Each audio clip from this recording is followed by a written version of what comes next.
தமிழ்நாட்டுல சமூக நீதி வளருதா இல்ல ஒரே ஒரு குடும்பம் மட்டும் வளருதா? அப்பா முதலமைச்சர், பையன் துணை முதலமைச்சர், பேரன் வருங்கால முதலமைச்சர். இது திராவிட முன்னேற்ற கழகமா இல்லைக்கு ஃபேமிலி பிசினஸ் முன்னேற்ற கழகமா? உங்க கட்சி போஸ்டர் ஒட்டின அந்த கடைசி தொண்டனுக்கு ஒரு கவுன்சிலர் சீட்டாடி கிடைக்குமா இல்லைக்கு அவன் அடுத்த வாரிசுக்கு போஸ்டர் ஒட்டுறதுக்கு ரெடி ஆகணுமா?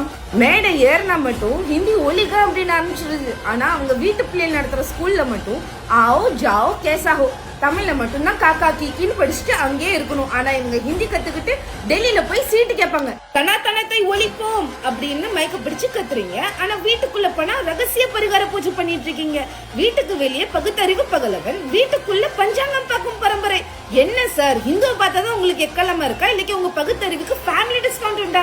குடும்ப பெண்களுக்கு 1000 ரூபாய் கொடுக்கணும்னு சொல்லிட்டு அவங்க வீட்டுக்காரர்கிட்டயே 5000 ரூபாய் டாஸ்மார்க்ல பிடிங்கிட்டு விட்டுறீங்க.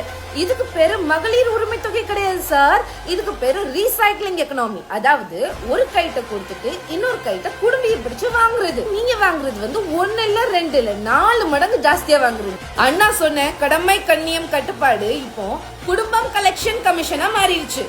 அரசியல் நடத்துற நீங்க சமூக நீதி பத்தி பேசுறதுக்கு எந்த சட்டத்துல இடம் இருக்கு? பதில் இருந்தா சொல்லுங்க, இல்லைக்கு ஹிந்தி தெரியாது போடா அப்படின்னு சொல்லிட்டு சட்டையை மாத்திட்டு ஊரே மாத்துங்க.